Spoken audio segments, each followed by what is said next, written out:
life, David. We still got some life. Not quite the wild thing. At yesterday's gathering of action researchers to celebrate the wonderful achievements, Margot Long made the observation that these annual conferences are really just a gathering of action researchers with a few others tagging along on the side.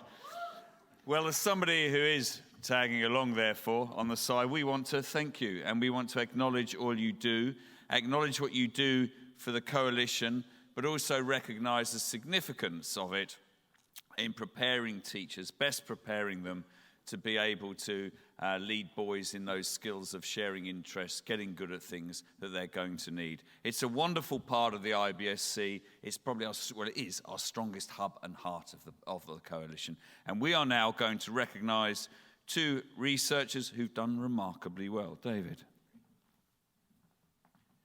Thank you, Tom. Good afternoon, everybody. Well, before we bring two outstanding educators to receive our acknowledgement and applause, I'd like to just, first of all, ask all those people that are action researchers from the 2018-2019 graduating class to stand and receive our applause.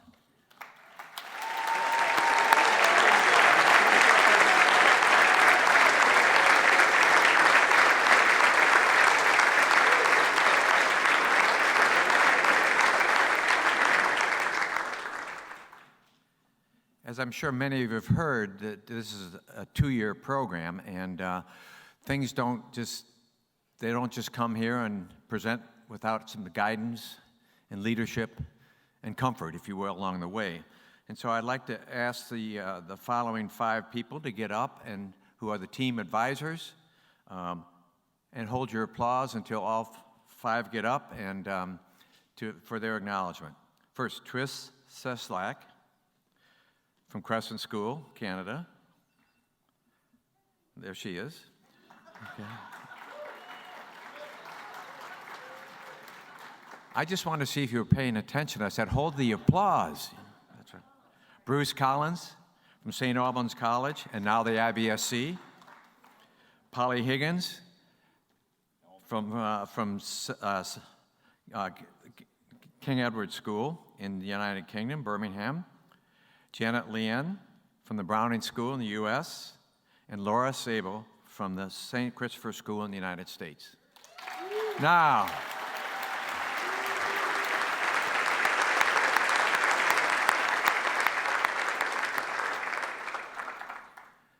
they wouldn't have been nearly as good if they didn't have a fearless leader.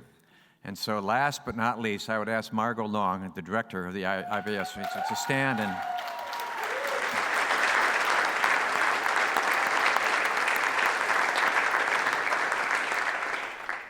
at this stage, I'd ask two gentlemen to come forward, Pete Bonds from Blue Ridge School and James Kearney from Scots College. If you please come forward.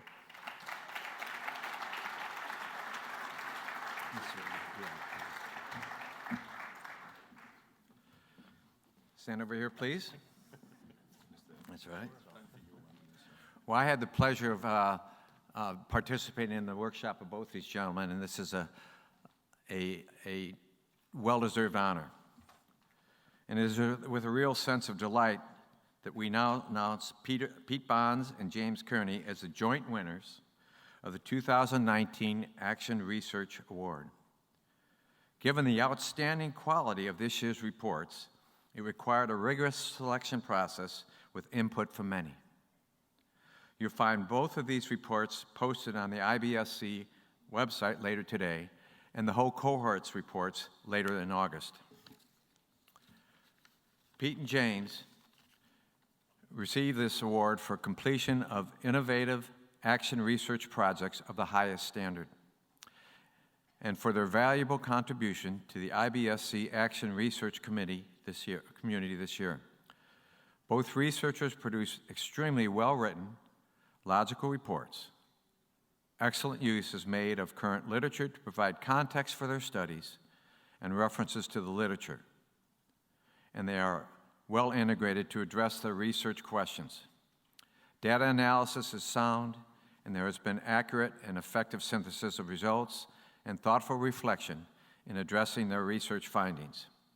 These 2 projects are outstanding examples of rigorous teacher research. Those weren't quite my own words, but I understand them. That's right. That's right. Pete's research focused on deepening critical thinking skills with his grade 12 history class by having them reconstruct stories of racial terror in Virginia in the U.S.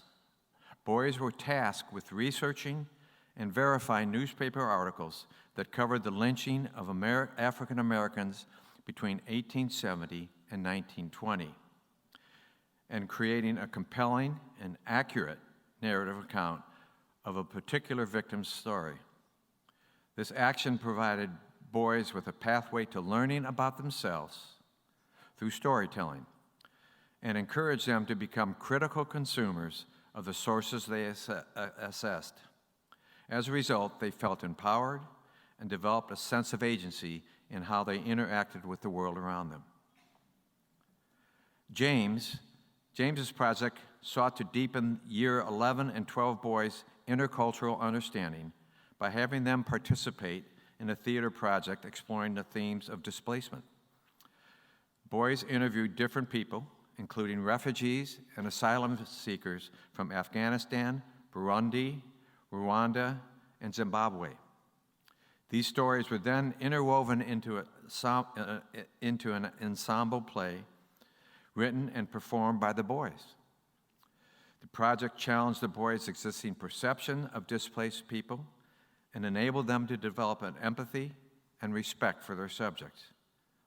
It validated the unique strength of storytelling and drama as a pathway to learning. For this and so much more, I'd now like to recognize and give a hearty round of applause to Peter and James, and we will ask them to accept from Tom Batty a small token of our recognition.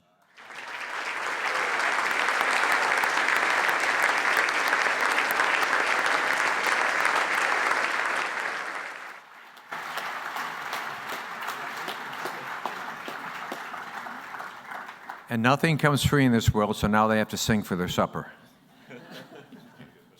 Pete, you go first. Sure. Wow, thank you, everybody. I guess no one is going to draw a little cartoon of my 1-minute thank you acceptance speech, but that's okay. Thank you, David and Amy and the IBSC trustees for running this program, and Selwyn House for hosting such an outstanding conference. Thank you, Margot, for keeping this program together and doing such an outstanding job with it. Huge thanks to Trish, my team leader, who's just been amazing, and to all the members of Team Trish who are out there working with you all over this year has really been the highlight of this project. This will be my 10th year as a history teacher in the fall, and I can easily say that this has been the most rewarding and powerful professional experience that I've had in that time. You know, to realize that there's so many dedicated educators all around the world in so many different schools who are committed to the same mission and to the same work is very powerful. I want to say thank you to Trip Darren, my head of school at Blue Ridge School, and all my colleagues there for being so supportive of this project and of this work. It's been a great place to teach. And then finally, thank you to my partner Devin, who I'm sure got very tired about hearing all about this research, but never showed that once. So thank you all. I look forward to celebrating this tonight.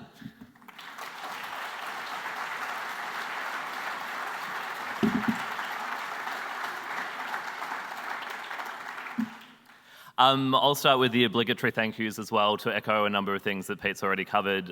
First of all, thank you to the IBSC and the team there, David and Amy, the Action Research team, so Margot and Di, my team advisor Bruce, the whole Raconteurs team.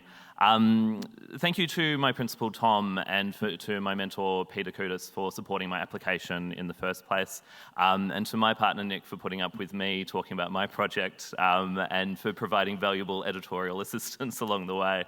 I've been lucky throughout my life to have come into contact with some extraordinary arts educators. Growing up, music and drama were really important to me. They were an opportunity for me to escape from my life for a little while and experience what it's like to be someone else for a little bit. And that's exactly what my project was all about. My goal was to see whether performing as someone from a different cultural background might help the boys develop their empathy and respect for people from other cultures. And my project did exactly that, which I'm sure to the drama educators in the room probably comes as no surprise. It's also been wonderful to have the opportunity to meet and work with a number of boys educators from around the world. And a special shout out to Pete. I saw his presentation yesterday, and it's great to be a joint recipient of this award with him. Enjoy the rest of the conference. Thank you very much.